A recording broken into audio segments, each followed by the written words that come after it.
of this state today is our lack of leadership in crime. We have seen violent crime rise in this state 9% year over year. And what is perhaps most terrifying is the fact that our law enforcement officers are under siege right now, and nobody seems to want to stand up for them. Well, I will, and that's why I wanted to stand here today with these two brave men who fight for our law enforcement officers on an everyday basis and give them the platform to speak about what they are seeing and what they are hearing from their members on an everyday basis.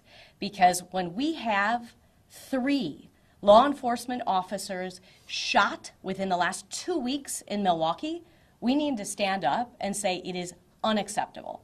And with that, I'd like to introduce Alex Ayala from the Milwaukee Police Association. Hi, my name is Alex Ayala, and I am the Vice President of the Milwaukee Police Association. Enough is enough.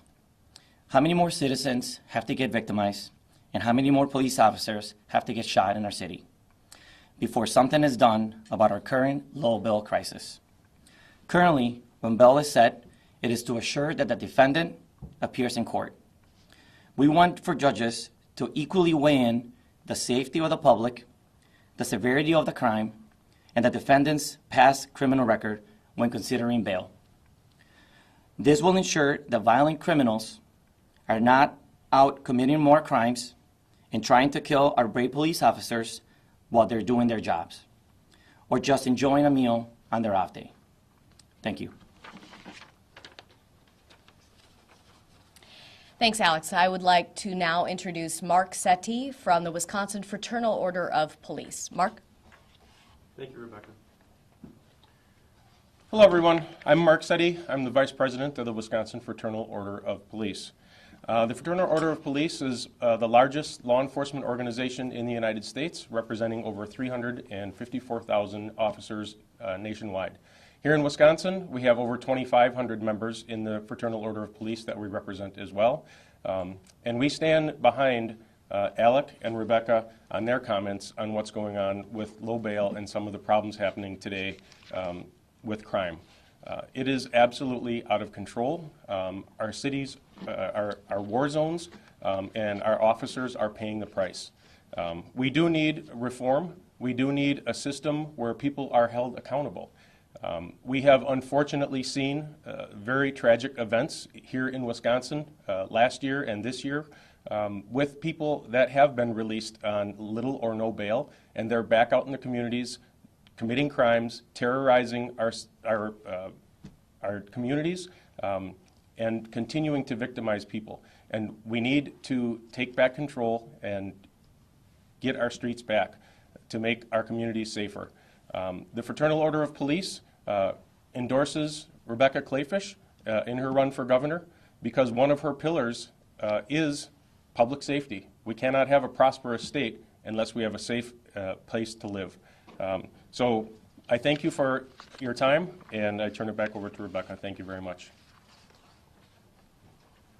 Thank you very much, Mark. And I am proud to be endorsed by the Wisconsin Fraternal Order of Police and the Milwaukee Police Association, as well as more than half of Wisconsin sheriffs. Law enforcement must be backed. We must stand with the brave men and women who stand on the thin blue line and protect our families. But unfortunately, today in Wisconsin, they are under assault, not only by the violent criminals, but also the dangerous rhetoric and lack of attention on the left. That is why, as your governor, I will put 1,000 more law enforcement officers on the streets and use Wisconsin State Patrol to surge where violent crime is surging and we do not have enough police recruits.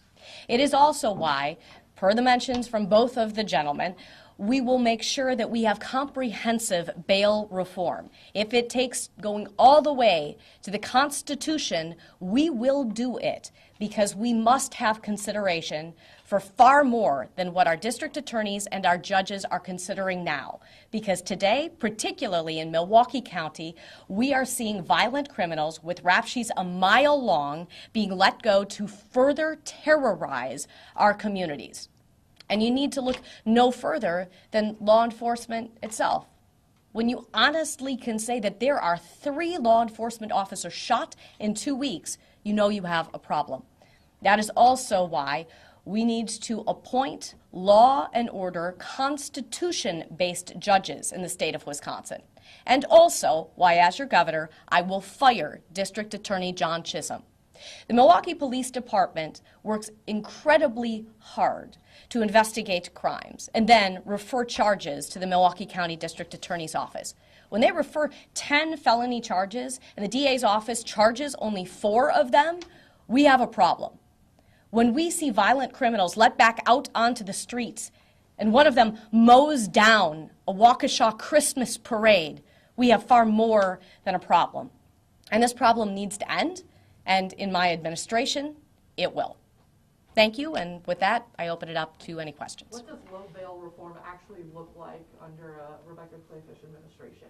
Well, right now we see DA discretion putting bail for violent criminals with rap sheets a mile long at $500 or $1,000.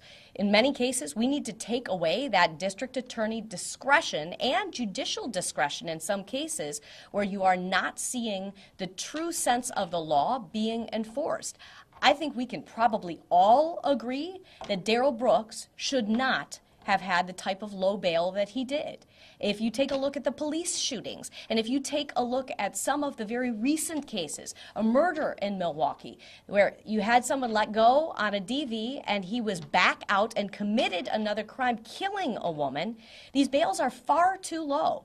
There are bills right now in the legislature that address this, but I think we need to go even further into the Constitution. So as Alex mentioned, we actually see other things taken into consideration for setting bail beyond simply whether they're going to return and show up. And then how would you address overcrowding in county jails like we've seen here locally? Well, we need to reduce recidivism, surely. And a lot of my time as lieutenant governor was assuring that we have programs in place to address recidivism.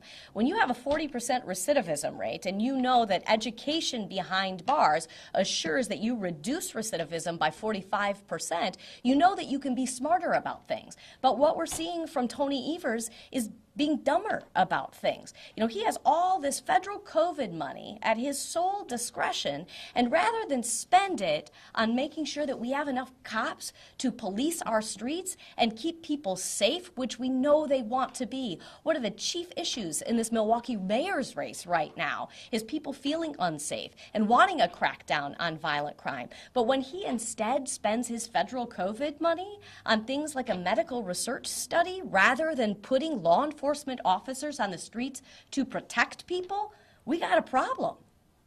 In Milwaukee, when we had all that federal money coming into the city of Milwaukee, that was able to stabilize the police force. They said without that federal money, they would have made drastic cuts, including the traffic safety unit and other departments, or other parts of the department would be cut.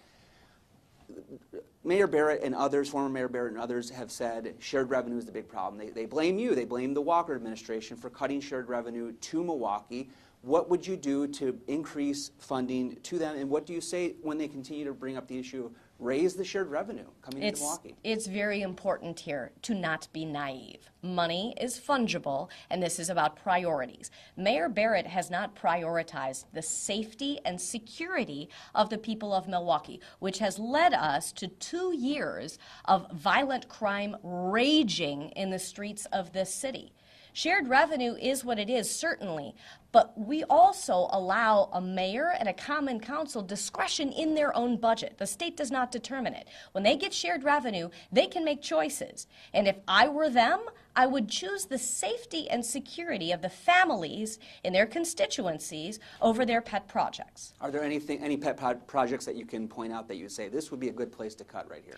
That is up to the mayor and the Common Council of Milwaukee. If I were the mayor and the Common Council of Milwaukee, I would talk to their constituents, or maybe even read the newspaper, which mentions the new poll on the Milwaukee mayor's race, which puts the top priority at safety and security. The lawlessness in our largest city, which has potential to be the gem of the Midwest, not just Wisconsin, is such a sad shame and a disgrace. The people of Milwaukee are crying out for leadership and protection from their city leaders, and instead they get lawlessness and crime because of a lack of priorities from these leftist leaders. Rebecca, the Democratic chair of the Wisconsin Elections Commission is criticizing some comments that you made when you were talking about eliminating WEC, saying you just want one throat to choke to hold someone accountable for any future election issues. She's criticizing those comments, saying it's not the right tone right now because of the attacks on election officials. Do you stand by that comment? Okay, that's manufactured outrage for her snowflake followers on Twitter. Do you have any response, though, that you want to eliminate WEC? I want to eliminate the WEC because I believe that the WEC has been completely lawless. And what I said is very commonly used in policymaking circles and talks about accountability. And she knows that. What she's saying is speaking directly to people who are going to have faux outrage on Twitter and other social media outlets. But both GOP leaders right now don't support eliminating WEC. Okay, well, that's... Would you consider, if you were elected, replacing Assembly Speaker Rob Voss or advocating at least to select new leaders? Well, as you know, the governor does not select the speaker. The members of his caucus select the speaker. I differ with the speaker on his tone and his rhetoric on WEC, as well as the majority leader in the state Senate. I've said I want to bust up the WEC because I believe it has been lawless and ineffective. I said, and this is what brought up this entire line of questioning, I said that we need to replace the WEC with much more accountability, which is either a legislative committee or the Secretary of State's office. But right now, we have unelected appointees on that board, and we have a director of that I think has completely abandoned law. And what we have seen is people willing to just walk away from our elections process altogether because they don't buy it anymore. They don't believe it. And that's why we need to have reform now. We need to break up WEC. Guys, we got time for one more question. When it comes to preventing low bail and as well as cases resolved in a timely fashion, how do you, or when the state legislature prevent low bail situations and resolve cases in a timely fashion, when the state legislature continues to deny money for district attorneys' offices, not just here in Milwaukee, but across the state? Your response to that? My response to that is our counties need to be using their COVID relief money in order to address these COVID problems. You've seen it done in Waukesha County, and it has been absolutely ignored in Milwaukee County. What Waukesha County has done is take their COVID relief dollars, and they have bought into our our state reserve judge program. They've hired more assistant district attorneys, and they've hired more court reporters. They are running jury trials in a much more seamless fashion, and in the meantime, Milwaukee County has not done any of those things and has a 2-year backlog. It's unacceptable, and I believe is one of the reasons you have people going on low bail. There was a report just the other day that we are running out of GPS tracking devices. They are letting so many people go. How is it that these folks are not being kept accountable? As your governor, I will keep them accountable. I will back the badge, and we need to end this nonstop cycle of violent criminals being let go on low bail so they can terrorize communities some more. One more right here. Sure. Ms. Kleefisch, I just want some clarity on your solution to bail reform. You mentioned that you may fire the DA. You may... No, I will fire the DA. And discretion, eliminate discretion for the DA to make these decisions. But what actually is your plan? Are we talking mandatory minimum bail? Are we talking eliminating cash bail? What would that look like? I'm not releasing all of the details today as we continue on the path because we've got a November election, but I will tell you that I back the bills that are in the legislature today, and I also back a constitutional amendment. We need mandatory minimum bails, and I think that the discussion of eliminating cash bail is one that we need to have as a Wisconsin family over the next 10 months. Thanks, guys. Appreciate it. Thank you. Thank you.